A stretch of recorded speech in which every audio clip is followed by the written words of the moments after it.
खुलुमबाय, आं उदांस्रि मोसाहारि। बड'लेण्ड बुब्लिनि जानानै बयखौबो बरायना लाबाय।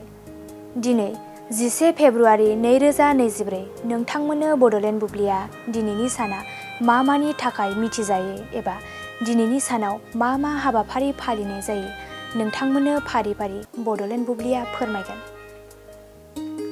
दिनैनि सानखौ सुपार चिकेन विंस डे महरै फालिनाय जायो।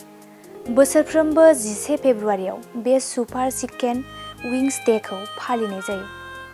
बेनि अनगायैबो दिनैनि सानावनो national latte day, national get out your guitar day महरैबो फालिनाय जायो। नोंथांमोननो बड'लेण्ड बुब्लिया दिनैनि सानाव मा मा हाबाफारिजों मिथिजायो आरो मा मा हाबाफारिखौ फालिनाय जायो फोरमायबाय। गोजोन्थों। क'क्राझार नोगोरनि आर.एन.बी लामाजों थांनाय बागानसालि वार्ड नाम्बार 8 आव रायजो राजाफोरनि गोग्गो देहा लाखिनो थाखाय सानजोरां इन्टारप्राइजआ गोदानै जेनेसा वेलनेस प्राइभेट लिमिटेड बेखेवदों। बे सानजोरां इन्टारप्राइज आयुर्वेदिक गलायाव मानसिनाव जानाय गेदेर बेरामनि मुलिफोरखौ मोननो हागोन। किडनिकआव अन्थाइ जानाय, आथिं आखाइ जरा जरा सानाय, लिभार गाज्रि जालांनाय, मोदोमनि माननाय आरो बेनि अनगायैबो बायदि गेदेर बेरामफोरनि मुलिफोरखौ बे सानजोरां इन्टारप्राइजआव लांफैनो हागोन।